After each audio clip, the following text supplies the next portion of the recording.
I'm J.G. Michael, and this is Parallax Views.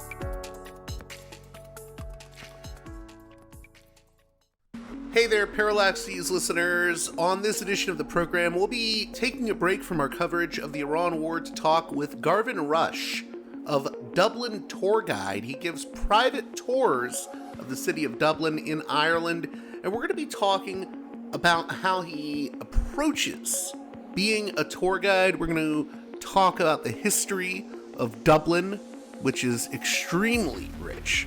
The history there is extremely rich, and I think it's a rather interesting topic and a nice reprieve from current events. So I hope you'll enjoy the conversation with Garvan Rushe.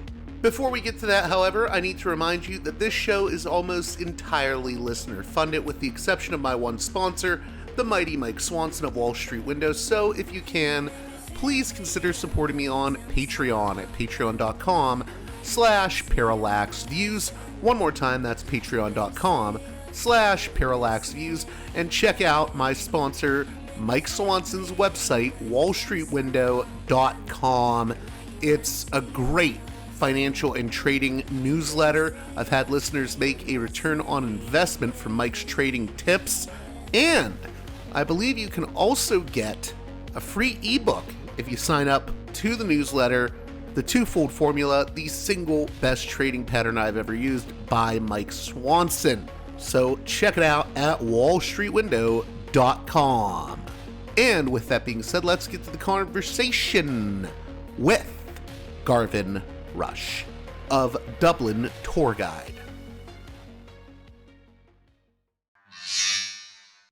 Welcome to Parallax Views, a guest that I'm very happy to be speaking with, and on a topic that I think is very interesting and a little bit different from some of like the current events stuff I cover. I love history though, so I'm happy to have Garvan Rushe of Dublin Tour Guide, which you can find at dublintourguide.ie. Welcome to the program. Thanks, JG. It's great to be here. I'm looking forward to this. So, Garvan, maybe we can start with an explanation of how Dublin Tour Guide started and your background. So I studied a very esoteric and many would say unemployable subject, though of course there's quite a few of them in liberal arts. Subjects called Celtic Studies, Medieval Irish and Celtic Studies, which basically Ireland before the 12th century, which sounds very narrow historically, but if you think about Ireland, that's most of Irish history. Most of it happened before the 12th century. So the topics covered included, the Vikings, St. Patrick, the Celts in Europe, the women's society, Irish mythology. And, when I was there, I used to boast to other people. I said, I get to go to a lecture and the professor tells me a story. Like, how great is that? But what it did in general was just inspire me with a love and admiration of Irish history and Irish culture. And, I felt like I want to tell people about this, as many people as possible. So before I graduated in 2009, I started working as a tour guide in Dublin. And it's funny because I was like, well, Dublin's probably the part of Ireland that I know the least about. Like the Hill of Tara, the ancient capital of Ireland for some would say 1,000 years. I knew more about that hill, which doesn't have much on it, than I did about Dublin City. So that pushed me to Dublin. I started tour guiding. And I think what happens with a lot of tour guides is they start off in the job because they love history. And then for myself, and I think for a lot of people, especially if you start going into private tours with smaller groups, eventually you realize that tour guiding is more about the people that you're talking to than about the history you're talking about. So that's what kind of pushed me to say, okay, I do enjoy doing tours to 20 people, 25 people. You can be a performer, an entertainer, you could sing and you recite poetry and whatever. You can make it a show. But because of my depth of knowledge with that history degree, I felt I could give people more, and I could give people more, especially for those who already had a basic understanding. So, in other words, I'd be able to give more value to someone in their 50s or 60s than someone who's 22, right? So I started doing private tours, love that. And then in must have been 2013, I got I got too many reviews on TripAdvisor. Essentially, this was at a time when TripAdvisor's model was you'd go into TripAdvisor and let's say you click restaurants, and it would firstly show you the top ranked restaurants, number one all the way down to whatever. But you would see that number one restaurant, and that's the way it worked back in the day with tours. So I was, number five on TripAdvisor back then. So great visibility. TripAdvisor, in case you don't know, has since changed their model, unfortunately for the little guys. But that meant that summer I got way too many bookings. I was doing 20 days of touring in a row, and the tours Really? that we Wow. yeah. Yeah. So that's like having no weekend for a month or so. Um, but the thing about the tour guiding is it's intense. You're there in the spotlight, the adrenaline is going, however subtly, you're still, the eyes are on you. And as young as I was, right, early mid 20s, there's nothing that can help you from having your battery depleted. So you could be the fittest person in the world, but your enthusiasm will eventually drain. Now, the tours I'm doing, I'm trying to change it up every time. I don't work from a script. That helps, but you're still saying kind of the same thing about certain buildings day after day. So what I realized is, okay, this is turning into, well, the first thing I realized is those people on day 18, 19, and 20, I felt I let them down. They probably still had a great tour if you were to ask them, but I felt I wasn't giving them enough. I wasn't giving them the best tour that they could ever have.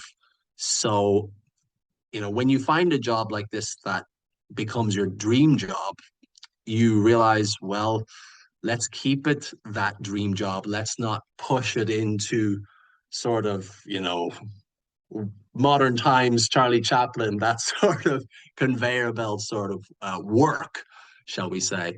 So for the next year, I was like, right, either I can reject tour bookings and space my work properly and do 4 to 5 days a week. Now, keep in mind, the tours that I do, it's not a 1 2 hour tour in a day.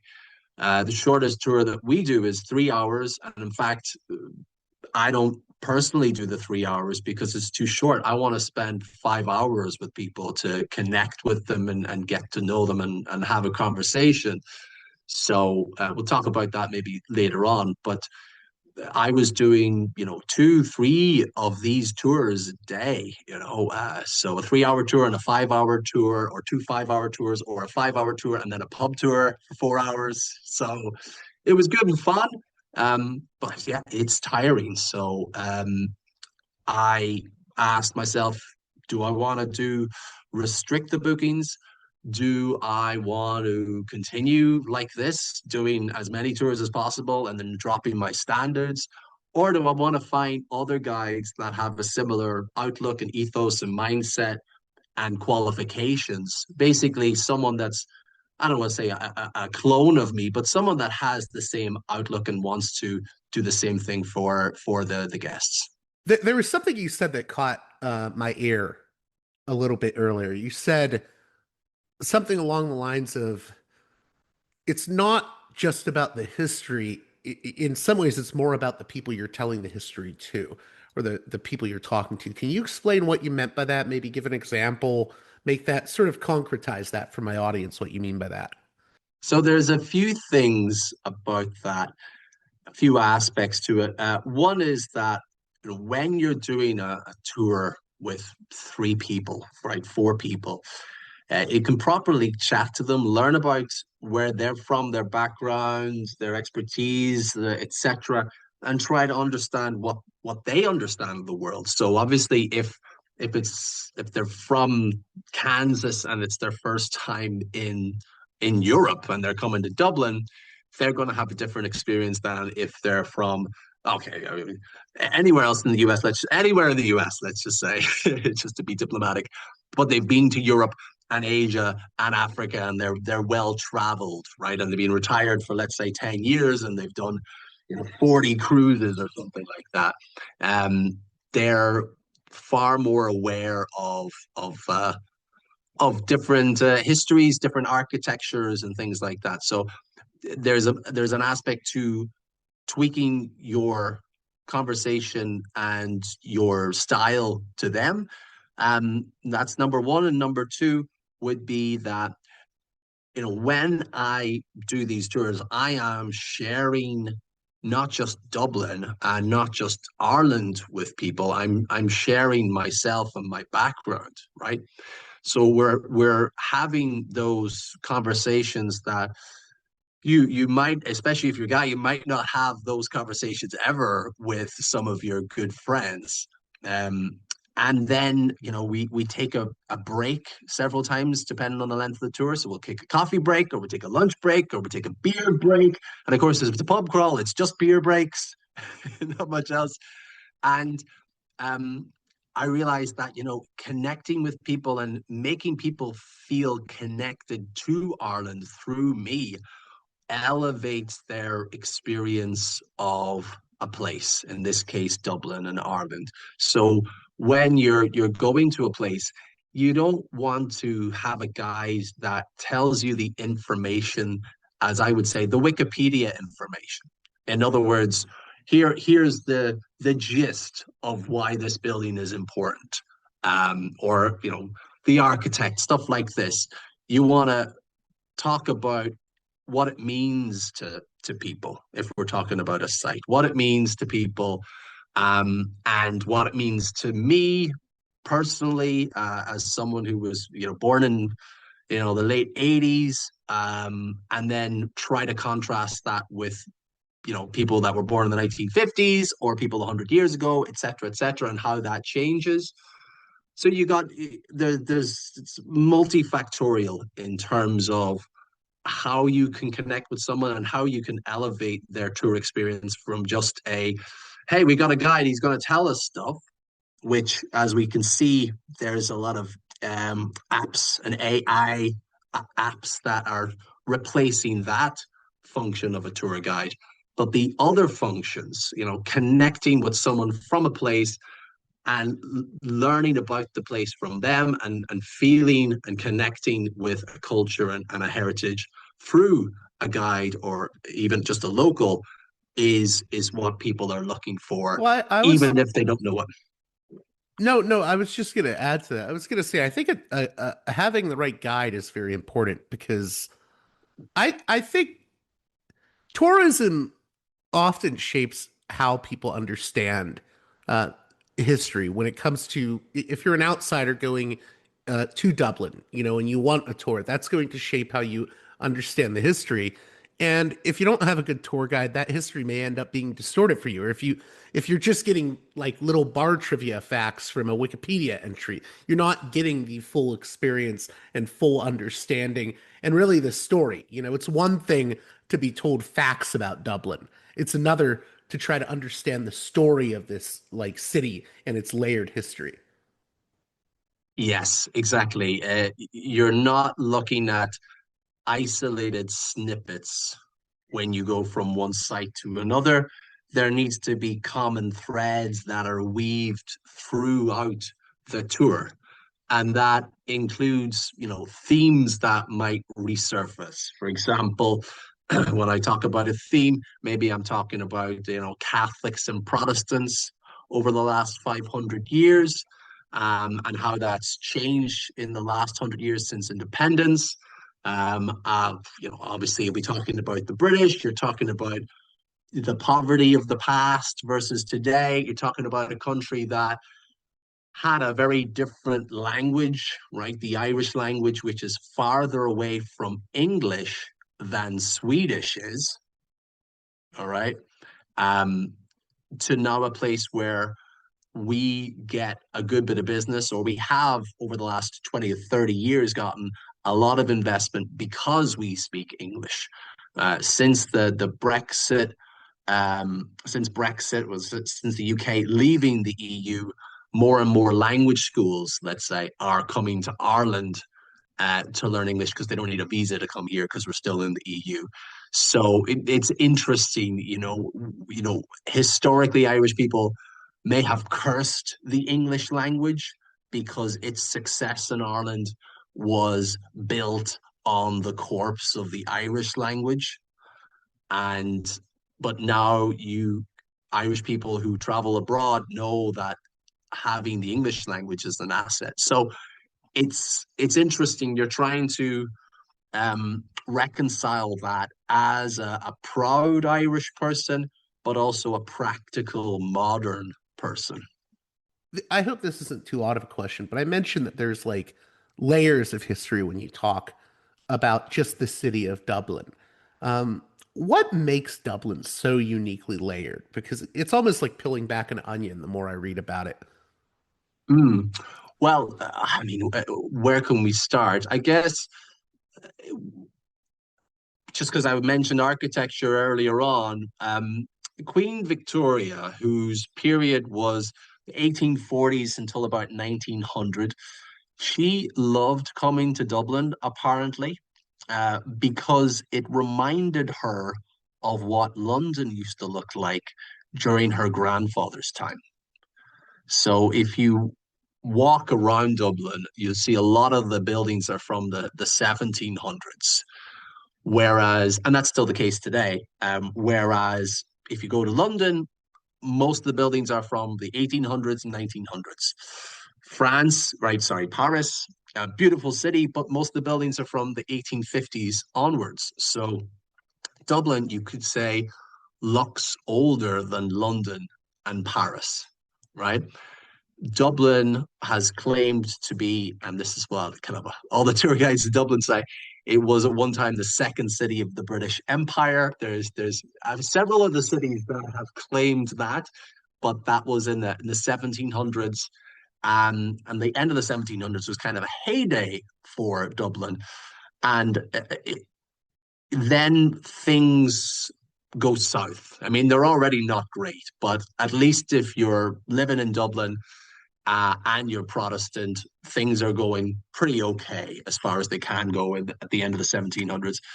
The Act of Union happens in 1800, comes into effect the next year, and Dublin loses its status as that second city. Ireland is annexed by Britain, and this is when the UK comes into existence. The United Kingdom of Great Britain and Ireland was created then. So then you see a decline, and you know, you have this duality between Dublin being a city on Irish soil that was built not actually by the British and not by the Irish, but by the Vikings. So it has that unusual genesis. It's Viking and then it's Norman, right? The people that came from Britain roughly in 1169 came over to Ireland. They were de facto the British, right? The British, the English, the Normans, depends on what century you're talking about, okay? And then they took over Dublin, and Dublin was their main city. So Dublin was British for about 750 years and has only been Irish for a little bit over 100 years. So you've got that strange identity where it's a British city, but it's officially Irish. And Dubliners are still coming to terms with that and still trying to reconcile that, right? How do we look at Dublin as our city when so much of it is built with the British by the British, and so much of it therefore is kind of tied into anger about the past and bitterness. But I think because Irish people are particularly, and maybe I'm biased here, probably I'm biased, definitely I'm biased here. Irish people love history in general. And I think the syllabus in, sorry, the emphasis on history as a subject in, as we say, primary school and secondary school, so basically up until you're 18, is heavier than it is in other countries. Our identity is formed through history, whereas maybe in other countries, like who cares who the king is doesn't really make a difference. In Ireland, it's about fights and battles and a lot of losing, and then to come out of that, to get independence in 1922, where of course Dublin is the key player in at least the rebellion in 1916. You might look this up, the Easter Rising 1916. That is kind of 1776 to Irish people that year and that rebellion. And then following that, we have the War of Independence, which obviously gets us independence in 1922.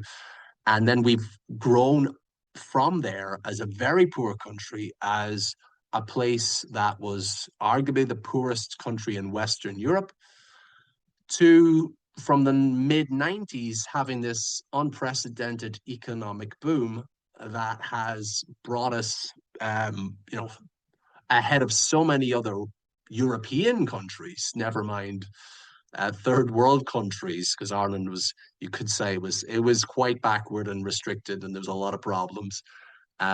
So it's interesting, very interesting to see that huge change, where we go through all that and we come out triumphantly, and we still try to hold on and remember our history.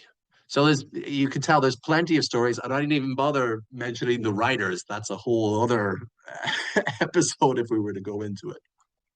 I was wondering if you could talk about, like maybe we can jump into a specific location in Dublin. And one that I wanted to actually talk about with you was O'Connell Street, which I've always found very interesting. I know there's the statue of James Larkin, and my audience is very interested in the history of like labor movements and like trade unionists. But O'Connell Street just has like so much history behind it, and there's like multiple different memories associated with it, I guess. Hmm. Well, of course, the main one would be Daniel O'Connell himself.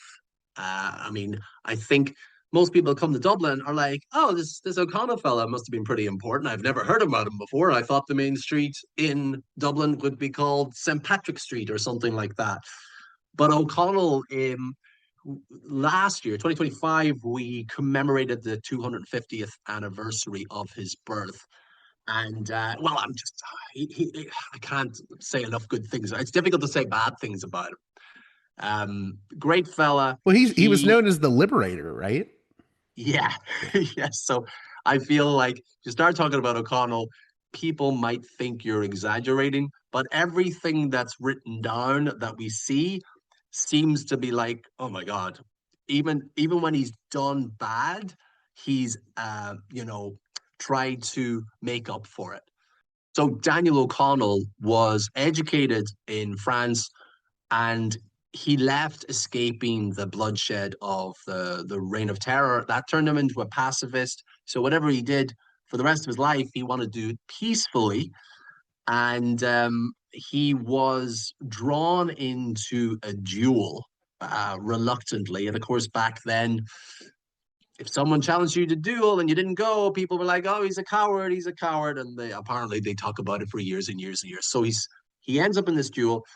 He tries to miss, and he shoots the guy in the leg, and the guy, his gun jams, and he ends up dying. And O'Connell is filled with guilt, and he offers to pay basically a pension to the widow, and offers to put the daughter through school as well. Another case just like that, he was in England on one of these discussions on ending slavery, abolitionist discussions in England, and there were some women there, and the men voted whether the women should be allowed in or not. And you know what they said, right? The women, or there's not a place for the women. And O'Connell was then approached and reproached by one of these women afterwards. He said, why did you vote to kick this out? And he realized that that was not the correct thing to do. So after each session, because let's say, this whole event lasts days, he spends an hour or longer with the women after the event every day and explains to them what they talked about and what the discussion was so that they would be kept in. Anyway, he's mainly famous for bringing in Catholic emancipation. So, as we would see, finally ending the anti Catholic penal laws, which were enforced from, you could say, as early as the 1650s until 1829. So, roughly about 180 years when Catholics couldn't go to school, couldn't go to Mass, and were limited financially as well. Like you couldn't own a horse more than £5 in value. If you did, it was taken off you. Anyway, I'll stop myself here talking about O'Connell. But yeah, he's known as the liberator, the emancipator. Look him up. He's a fantastic fella. Probably the greatest ever Irish person that's ever lived. A lot of people would debate that because we've got a lot of history. Uh, but because he was recent enough, we have enough information on it. We don't know how fantastic St. Patrick was, you know? And then other monuments on the street, as you said, you've got the Jim Larkin monument there. This is a very, I mean, it's all interesting, but this was quite a period of huge change, the early 1900s. So in 1913, there was a general workers' strike because the situation for most workers in Dublin was that there was not enough skilled labor. So a lot of men were, as we would say, unskilled labor. And if you got a job at a foundry or somewhere like that, a menial hard labor job, you were paid, you know, a little bit. And then what would happen is over the years, the amount you were paid would go down rather than go up. And if you wanted to quit, no problem, because there's 10 men lining up behind you that are happy to get your job.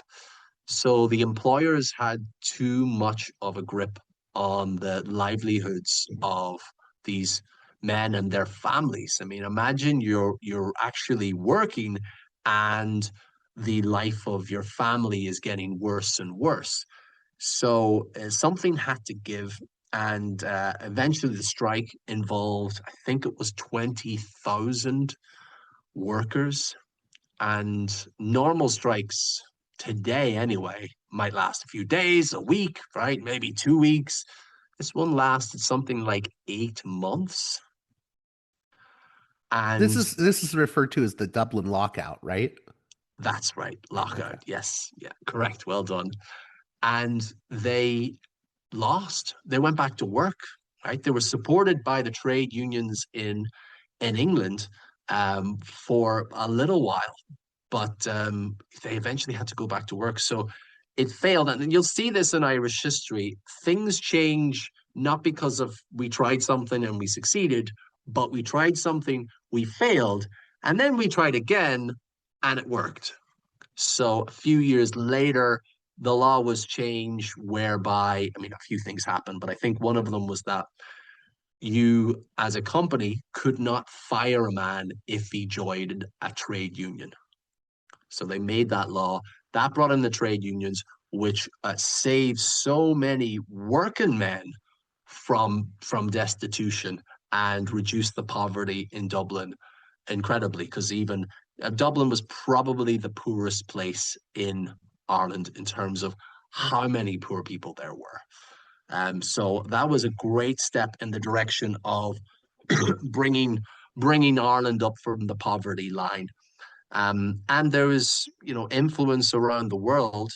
I was in visiting a friend in upstate New York, and my friend had lived in Albany, and I called him when I arrived in Albany, and I said, "Yeah, where are you?" He's like, "Oh, no, I've moved to Troy." Ah, where's that now?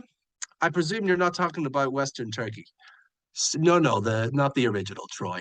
And so I got the train or whatever to Troy, and I was in the main street, and I was in one of these art shops, and there was a book about James Connolly, one of the leaders of the 1916 Rising, who was a heavy socialist, and he had actually come to New York in something like 1904 with his family and also to get engaged with the trade union movement. And there's a bust of him in Troy. It's actually in the same area or on the same triangular green as a big statue of Uncle Sam.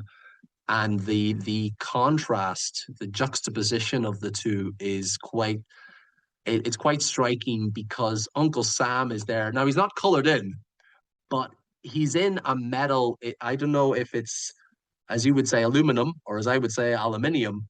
Uh, but it almost looks like it's a veneer of metal. It almost looks like it's kind of cheap. And you can picture what he looks like with a big flamboyant long coat over him.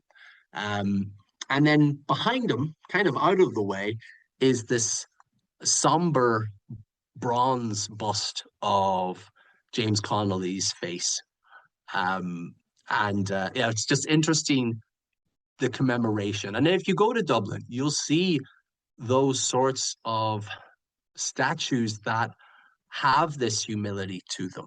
The Wolf Tone statue is not high up on a plinth, but it's down at our level with the people. So you'll see a few of these statues, and they're quite striking in how unpolished they are, how gritty, how real, how authentic they are. That brings me to an interesting, just you talking about this has brought me to an interesting point where I think it's interesting that there's so many aspects that a person can take an interest in when talking about Dublin. Like I said, I have a lot of people that are interested in the working class and their history in Dublin, socialism in Dublin, Catholicism in Dublin. You could even talk about, architecture, Georgian architecture in Dublin. It seems like there's so many different um, strands you can go with. You can even hone in on one thing. So how do you sort of weave those different threads together? It, I suppose it's about choosing what not to talk about, deciding what not to talk about, because there's plenty of things to chat about. If you have an hour for a tour, then the guide can be nonstop. The guide can be a plug and play and just assault you with information. And it will be uncomfortable because if I threw a load of dates and a load of names at you that you've never heard before, you need a pause. You need a moment to digest just that. Um, and so the longer the tour, the more attentive the guide has to be to, as I say, shutting up. So if I'm going down O'Connell Street on a typical tour, um, I will not talk about unless Jim Larkin, that is, unless there is a request about it, because there's just too many more important things to include in a 3 hour or a 5 hour tour. But if they do have that special interest, then yeah, I'm going to stand there for 10 minutes and tell that story and a few other stories. Um, or if it's, a particular birthday, like I think it's the 13th of April is the birthday of not just Jefferson, but Samuel Beckett and Seamus Heaney and Catholic emancipation came in 1829 that I mentioned. And one other thing, yeah, the Handel's Messiah, the Hallelujah tune that was performed for the first time in Dublin on the 13th of April, 1742. So that's a busy day for commemorations. But if there's a particular day and I'm like, oh, I'll talk about this. It's O'Connell's birthday, for example, and I'll go and I'll talk about O'Connell more than I usually would. But yeah, there has to be a lot of tact and careful selection because everything is interesting. Like, if you're talking about it, it's most likely it's probably going to be interesting, but it's about cutting what is interesting in favor of what is fascinating. Maybe you You have yeah, go on. I wanted you to elaborate a little bit, but like you have only a limited amount of time. You can't bring and rush people everywhere. Like if we're doing a tour of Dublin, my aim is not to show you everything. It's to show you a few things and do them well so that you not only remember them, but that you feel the weight of their importance when we're there. I believe that most people do not want to run around Dublin, take pictures, ask, what was that? And then, I don't know, maybe write it down or not write it down at all. And then just 5 years later, they're looking at the pictures of Dublin and they're like, oh, what was that? I don't know, but it's a pretty building. yeah, and it's crazy because, like you said, even earlier in the conversation, I mean, we even have Viking history that runs into Dublin. So there's so many areas you can cover, and I feel like what you're trying to do with these tours is you almost tailor it for the audience that is paying for the tours. Oh, for sure. I mean, we like to find out, and I say we, so I have a team now of 11 guides plus myself and then a few people in the office who are doing a lot of the important work. So I'm really the backup guide nowadays, which is great because that means I can give most of that great work to the guides. And I also have to be careful that they don't overwork themselves either, because you got to keep the spark and the enthusiasm. Um, but I missed your question, JG. Sorry. No, I was just saying, it sounds like you tailor the experience Oh for the, yes. yeah. Yes, so we like to learn about where people are from and maybe their profession and what's the reason for their trip. We like to learn that in advance, and then anything we don't get, we try to ask and discern that at the start of the tour. So they were like, "Oh, okay, all right, you're a doctor, interesting. Okay, well, we're gonna go here. We're gonna go to the Royal College of Surgeons." Or we're going to go to this area and I'm going to show you this, where this medical device was invented or something like that. So there's that. There's also, when you do here, I'll give you a great example. I told my father, now he knows that I've been being a tour guide since 2009, but I told him, just casually, yeah, blah, blah, blah, 5 hour tour, blah, blah. 5 hours, 5 hours on a tour. And I'm like, Dad, you've spent more than 5 hours with me, right? It's not a power walk through Dublin. It's not a marathon. And what maybe a lot of people don't realize about Dublin is that Dublin is like a very small London. So it's not spread out. You're not going to cover 20,000 steps, right? It's going to be half that, right? Depending on the length of the tour.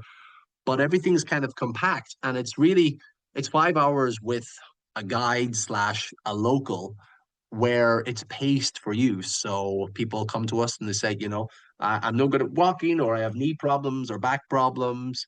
And we're like, yeah, no problem. We'll find the seats, we'll take the breaks. And one time I was about to do a pub tour and I met them at the hotel and she said, I'm sorry, I think we're going to have to cancel. My husband had surgery just a week ago and he still has trouble walking. I'm like, well, all we're doing on the pub tour is going to different pubs, talking about that heritage, that culture, we can just sit here in the hotel lobby, in the hotel bar, and just have a few drinks, talk about all of the usual stuff that I tend to cover on a pub tour. And they got value out of that rather than me saying, "Oh, okay, let's cancel them." Um, so it's whatever sort of experience will be the best for the guest, that's what we aim for. And if that means sitting in the one place and just hanging out there for 3 hours, so be it, as long as by the end of the tour, they feel like they've had a great experience. Do you think there's ways in which I sometimes feel as if Irish history, at least here in the U.S., like a lot of things in the U.S., especially due to pop culture, I think sometimes Irish history, from an outside perspective, can be simplified. You know, a tourist going in may have this simplified narrative about Irish history. Oh, there was rebellion and then freedom, and now Ireland is just it's great and that's it. But Ireland, I think, is continually evolving, and I also don't think it's just a story of rebellion and then independence. I think there's a much richer history that sometimes people miss when they only think in sort of a pop culture narrative about it. I hope that makes sense. The problem is, what could I say? Historical literacy or understanding the nuances of various historical contexts. So if if I were to learn another language, it's going to be easier for me to learn a third language and a fourth language. If you understand, let's say your own history deeply, it's and the nuances and the complexities and how things are not black and white, it makes you more likely to seek to understand and to be able to understand. So you're not going to say, okay, well, but was he a bad guy or a good guy? You know, it's easier for the kids, right? Heroes or villains.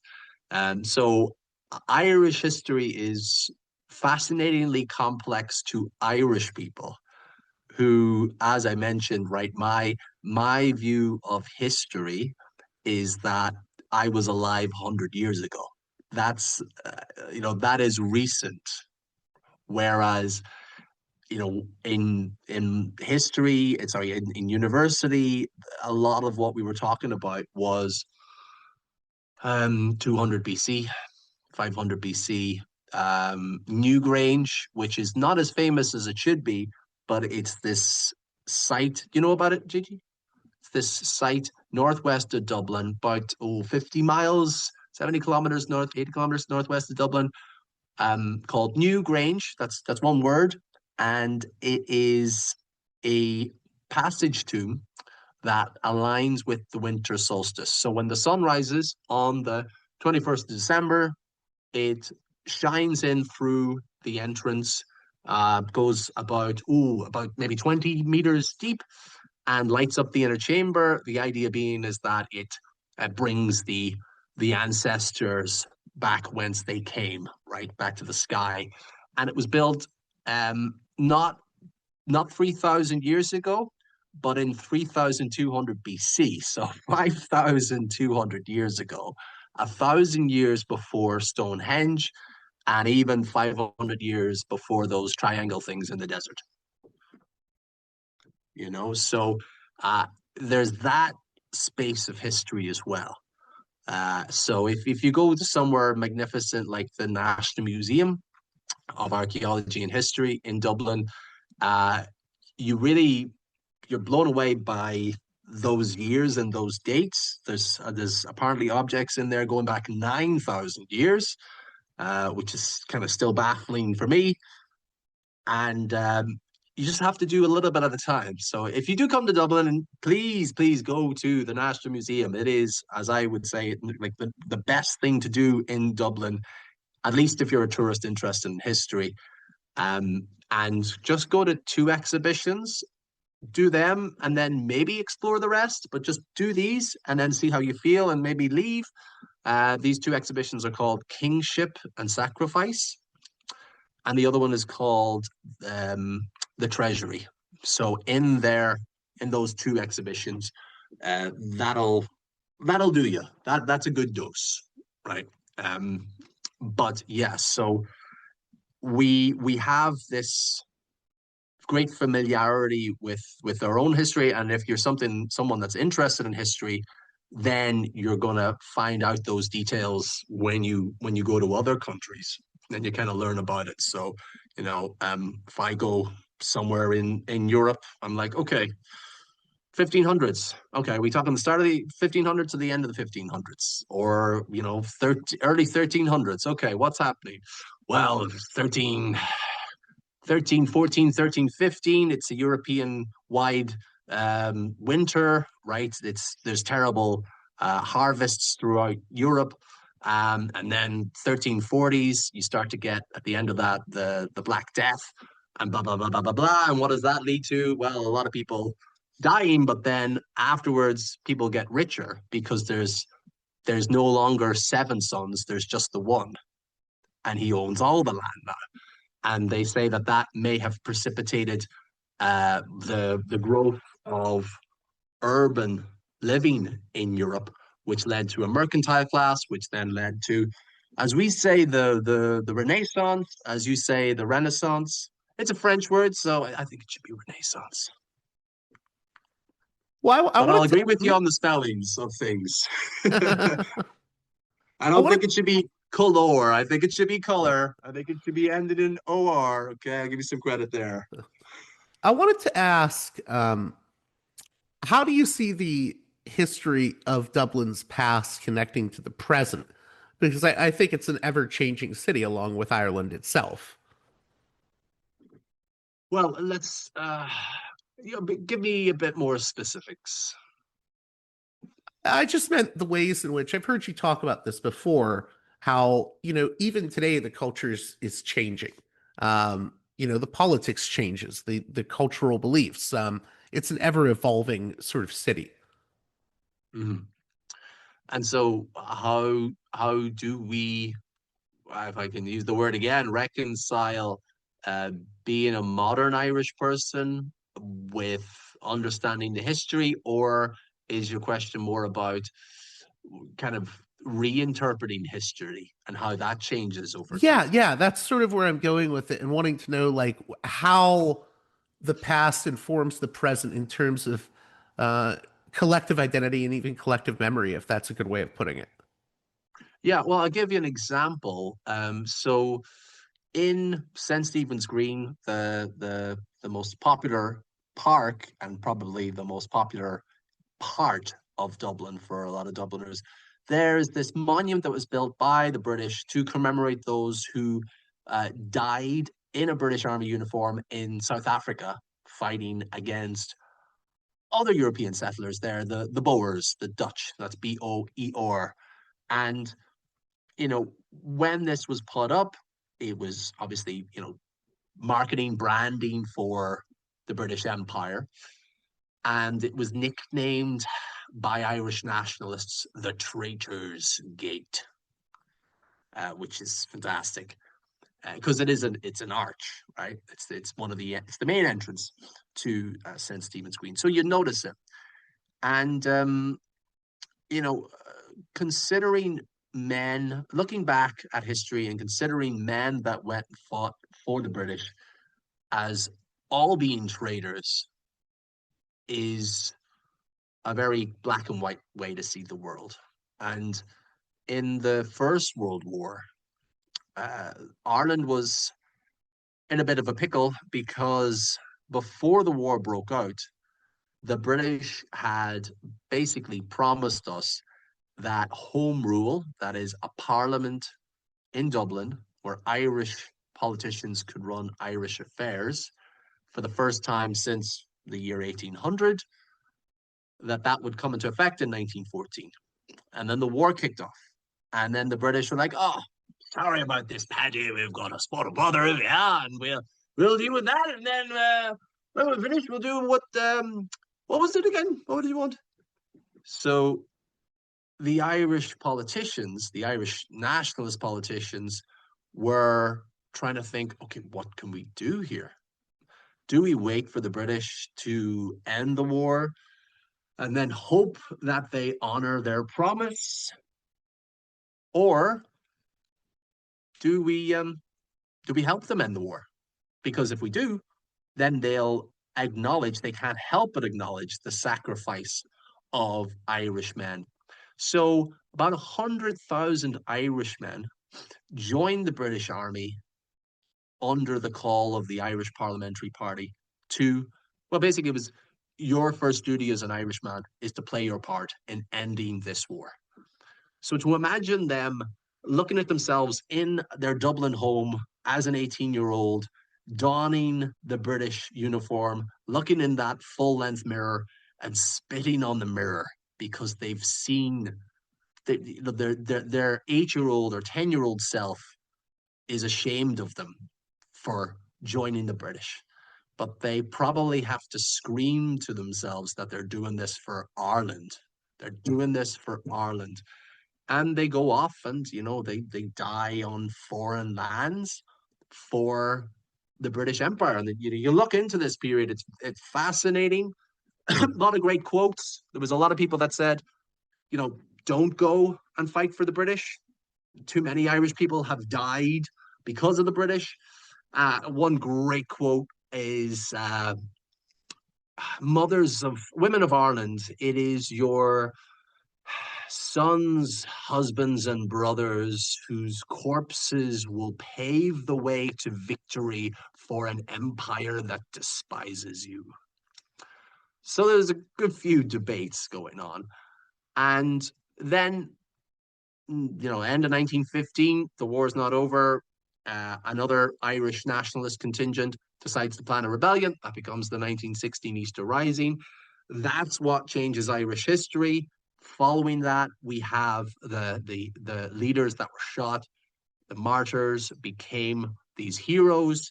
Then we have the War of Independence. And then we have a civil war right after that. So all of that is in the space of 8 years or so.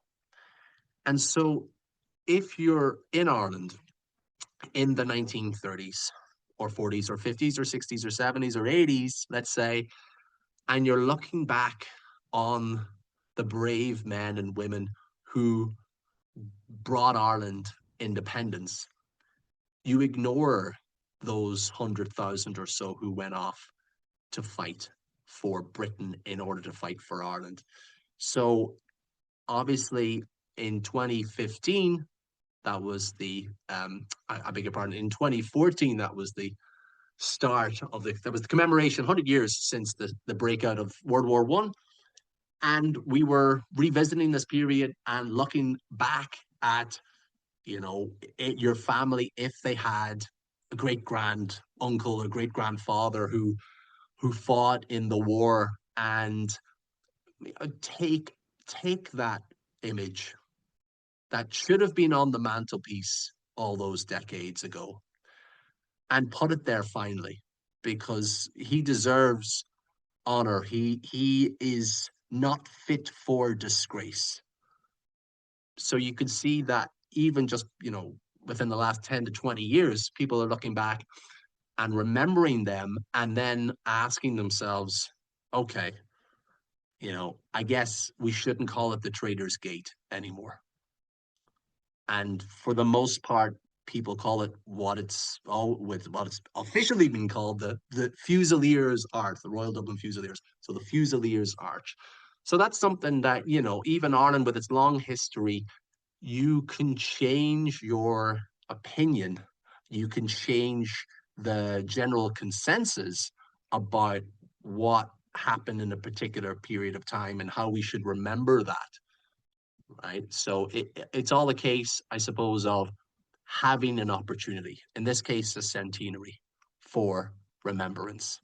And that leads us nicely into, the US's 250th anniversary, and how you're trying to look at the US today, look at the US back then.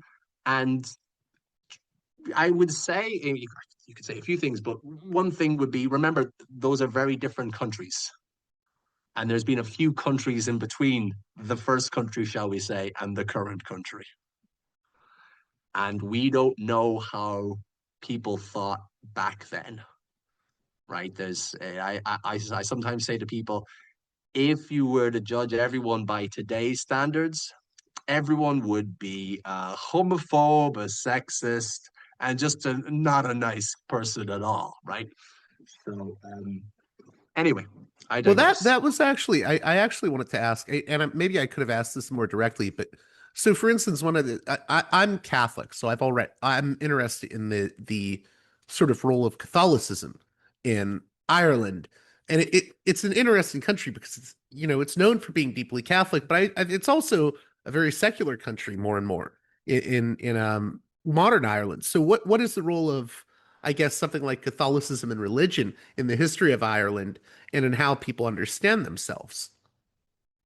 Well, that's a great question. So, if you were to go back before the Reformation, so before King Henry VIII set up his own religion, split from the Catholic Church in the 1530s, the differences between Irish people, Irish society, and English society were vast, right? Very, very different language, different laws, different dress, obviously different music. Everything was strikingly different. And then King Henry does that thing. And then we have yet another difference between the Irish and the English, right? We remain Catholic, they become Protestant. And though the English over the following centuries work slowly but surely chip away at those other elements of Irish society and culture that are distinctly Irish until by, let's say, the 1800s, there's not much left, right? By at least the end of the 1800s, most people in Ireland are speaking English and they've adopted English customs and everything. And the really the only big thing that differentiates us from the English is our religion. So imagine you're an Irish nationalist in the 1700s or the 1800s. How do you express and celebrate and emphasize your Irishness? Well, Catholicism. So this journey of Catholicism is quite interesting. Your Irishness became measured by how Catholic you were. So if you had two people, one of them Protestant, but who could speak fluent Irish and let's say could play the fiddle, he would not win in a who's the most Irish competition compared to a Catholic that couldn't speak a word of Irish, right? So it's interesting looking at that dynamic. Um, I think in Dublin, us tour guides are always sadly surprised when people just assume that St. Patrick's Cathedral is Catholic because they're like, oh, it's Ireland, it's St. Patrick, it's cathedral, it must be Catholic. But it and the other cathedral are both Protestant. And as an Irish Catholic, you definitely notice going into St. Patrick's Cathedral. So it's a great visit. But I would say if you have that context that you're going into a cathedral that represents the British Protestant heritage of Dublin, which of course is part of the story. But you've got to remember that that's where you are. That's the veil through which you're looking as you're observing the cathedral. So there's a lot more to the Catholic story than that. Um, but maybe I'll just leave it there for the time being. Well, before we close out, if you have a few more minutes, how do you weave together? I mean, I think some of these topics could almost be thorny for people, talking about like the role of religion in a society or the role of nationalism. And I think these things are really great to talk about, but it's also like how do you handle it? delicately because I know some people can get uncomfortable. Oh, the role of religion or the role of nationalism or I think sometimes people get too overly sensitive. Yeah, I mean, explaining the story and the relationship of Irish people to Catholicism over the centuries is it's a great way to see how we can go from very positively looking at the Catholic Church to very negatively looking at the Catholic Church. So when we kicked out the British, right, by pretty much by the 1600s, most of the original kings and leaders in Ireland had been exiled or killed. In the um, was it the 1690s? The warrior class of Ireland was given free passage to France. So then we lost so many great fighters as well. Um, anyway, going from, as I said, the 1800s, where Irish people are actually cementing themselves around Catholicism to keep themselves from becoming British. So I could say, and this is my opinion, that remaining Catholic kept us remaining Irish. It prevented us from becoming more and more British. So there's a golden star from the Catholic Church from me for that. Fast forward to the 1920s, as I said, we get independence.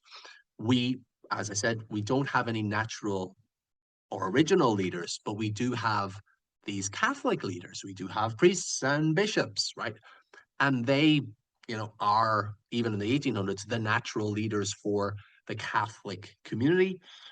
And the Catholic Church fills the vacuum, you could say, that was left when the British left in the 1920s.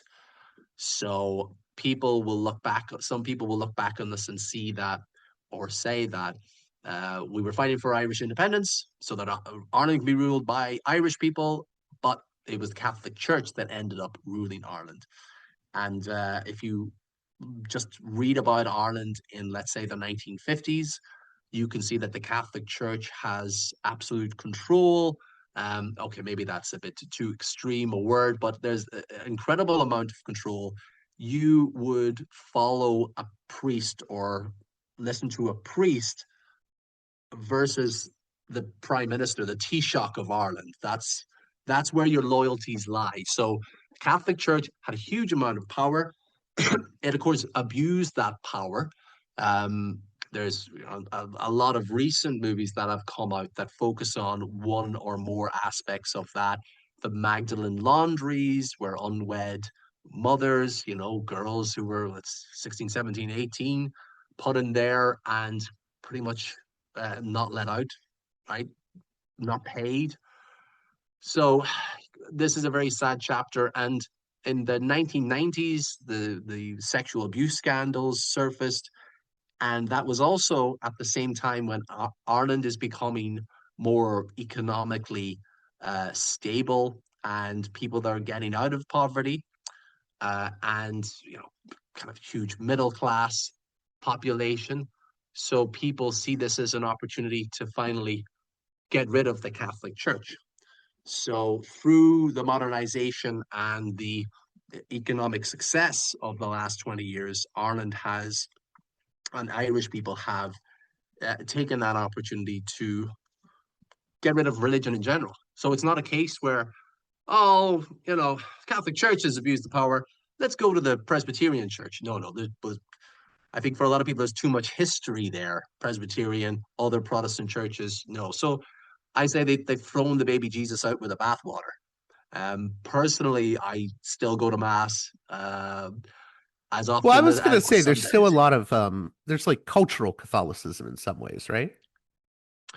Yeah, I mean, there's still, I mean, something you would still see, but be very rare is you're on the public bus going into the center of Dublin or whatever, and somebody blesses themselves because they've passed a church.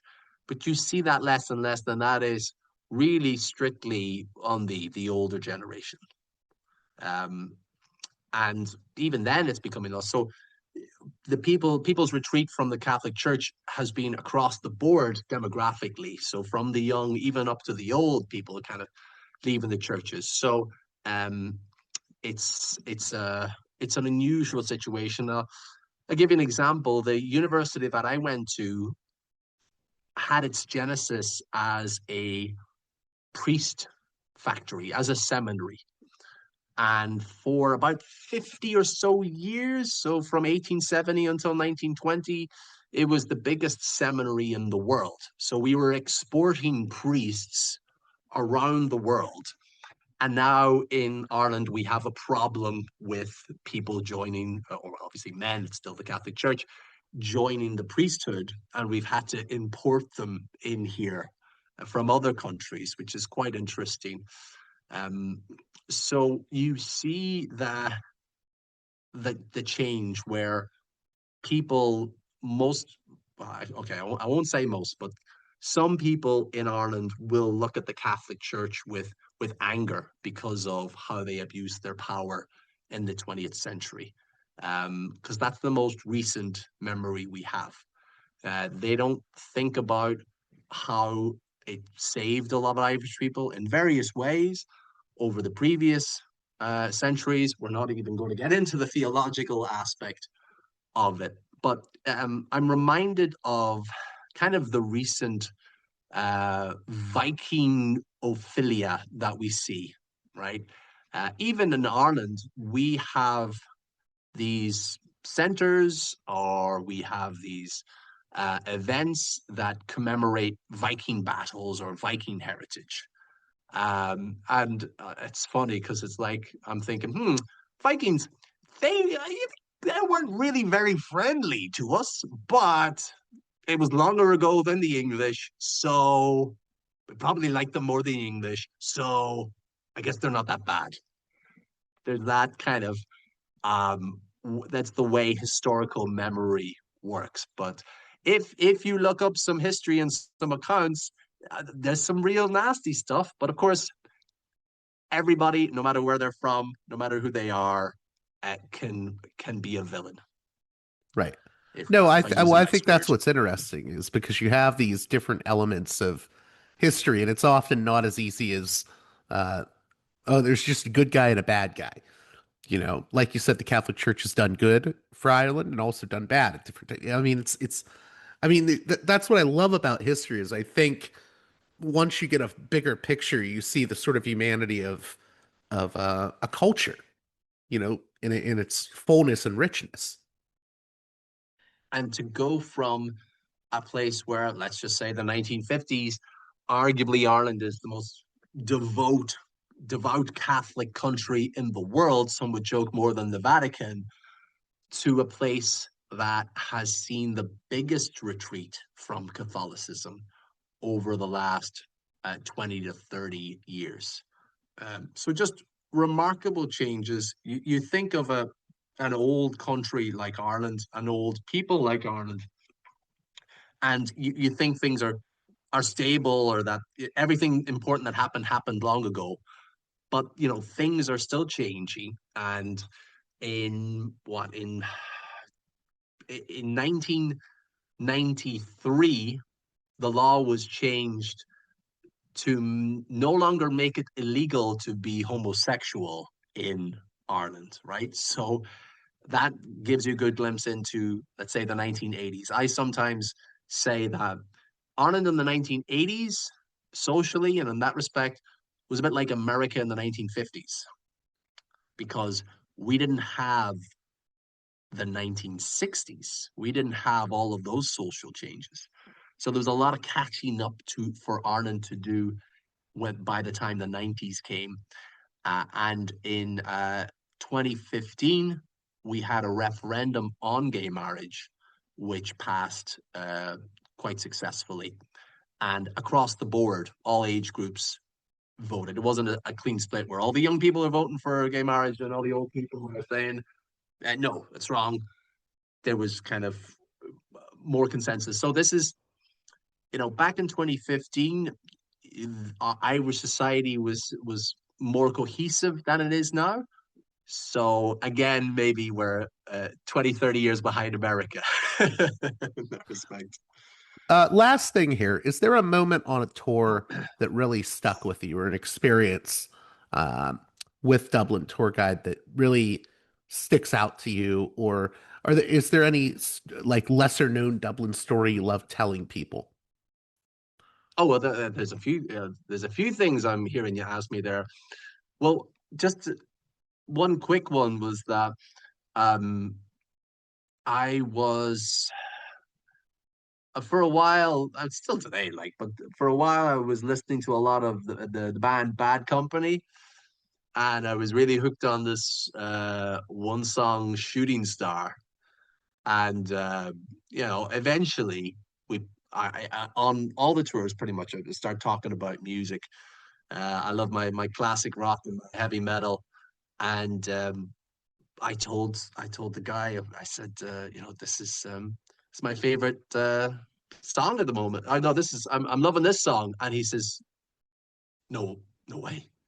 Really? That's my favorite song of all time. And this guy was, what was he? He was in his like late 50s, So it was just quite a wonderful coincidence that you share this moment. And that's what I love, and that's what I was talking to you about with regard to connecting with people. Some of the people that I've given tours with, I wish they lived next door to me. I didn't have to go to Florida or Texas or New York or LA to visit them.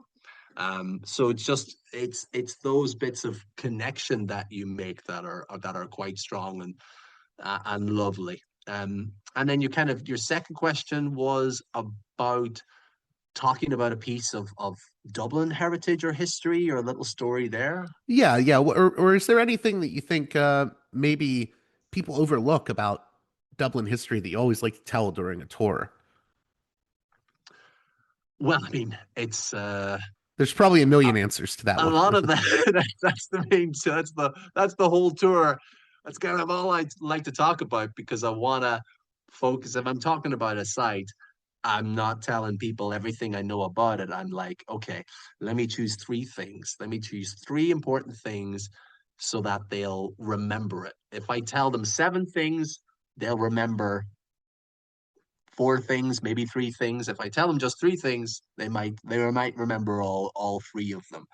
Um, but it's less about the information and more about the feeling, like communicating to them how I feel about the city and trying to encourage and grow those emotions in the guest. So, one thing that we stand by is a quote we have on the website that is people will forget what you said.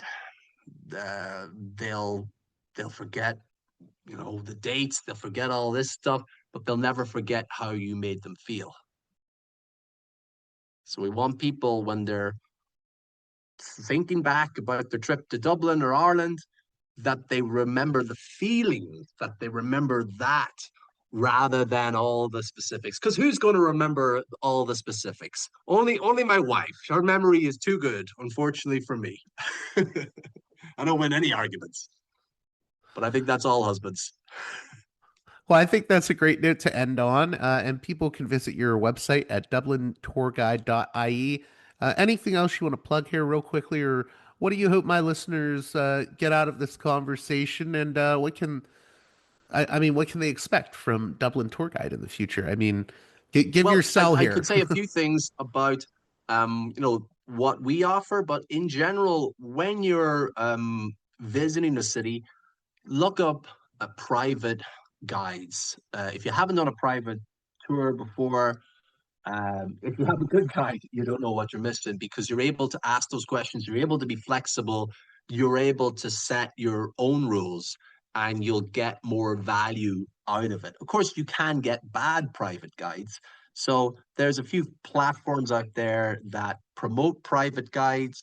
What I would say is find a private guide. I'm not going to name any names, but find a private guide on one of these platforms.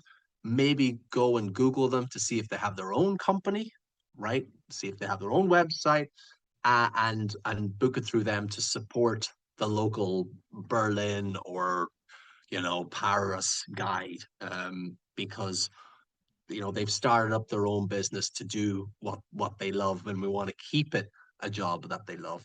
And in terms of Dublin tour guide, it's kind of the same thing. Go to the website. We have sightseeing tours that are in 3 hours, 5 hours, or 8 hours, and it's up to you how we can do that tour. We of course have, let's say, a rough template that we work with, that we tweak and polish as we experience the tour with you. And then we have theme tours, like I mentioned, the pub tour. We have the museums tour, which is a big favorite of mine, that goes to the National Museum, the National Gallery, and the National Library within 3 hours, break halfway through. Nice, easy way to take in those big institutions, feel that you've done them without feeling like you're going to need another triple espresso. And so we don't have 1,000 tours on the website by design, but it's easy enough to peruse them, see what you like, and reach out to us, and we'll try to make it special for you. Do you guys go to the GPO museum? We go to the GPO, and that is, yeah. I'm glad you brought that up, because that is one of the least visited places in Dublin. Really? It's it's criminally undervisited, because people need to know the history before they realize why it's important, right? It's like, old Boston Harbor. Why would I go there? I don't need to sail anywhere. No, history, man. Something importantly historic happened there. That's what the GPO is for us, the General Post Office. Monumental building, right? A beautiful building from like 1818. And it is, it's kind of synonymous with Irish independence, because it's where the headquarters of the 1916 rebellion started. The Easter Rising, yeah. That's right, yeah, 1916 Easter Rising. So that's a big deal. Love going there. They have a museum if you go there without me or one of the guides, and that's fantastic as well. So yeah, thank you for mentioning that. That's undervisited. The National Museum is undervisited. So please Google them. You won't need any help knowing the other places to visit, because there's plenty of articles and ads for them. But the GPO, the post office, still a working post office, has no entry fee, and neither does those museums that I mentioned. So that's why they don't have the advertising budget. So please check them out when you're in Dublin.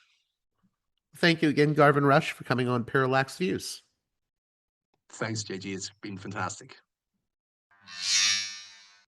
A special thanks to my $10 and above tier supporters on Patreon, who make this show possible with their generous donations. Producers' credits shout out to those supporters: Aaron, Fabian, Jeremy, Matt, Big Bob's Beepers, James, Enoch, David, Sadad, Tristan, Bob, Eva, Miriam, West Bank Robbery Pod, B. Lund, Transnatural Perspectives Podcast, Dan, Nick, Elliot, Fabian, Tom, Arlen, Bo, Spartacus, James, G, Jamie, Will, JC, WV, Sutra, Orc, Catherine, Darko, Nathan, Holland, Dan, Mark, Chase, Olm, Gary, Emilia, Nick, Brace, Michael, and Brian. Please join those listeners in supporting me at the $10 and above tier of my Patreon page, patreon.com/parallaxviews, if you'd like your very own producer's credit on each and every edition of the program. Until next time, you've been listening to Parallax Views with Parallax Views to Parallax Views with Parallax Views. The way out is not simply to say, don't do it, just to prohibit. It's nothing else. If we don't do it, others will be doing it like crazy. So, we have to confront the problem. But no, basically, I know of the great anxieties, problems, new forms of control, but it's also new forms of freedom. This is why I always emphasize that internet and all this new digital stuff, it's a very ambiguous phenomenon, but it's the field of struggle. New forms of enslavement, but at the same time, new incredible forms of freedom. We have to accept the fight with no nostalgia for old, allegedly more authentic communities or whatever. I'm not afraid. I'm not afraid. I'm not afraid. I'm not afraid.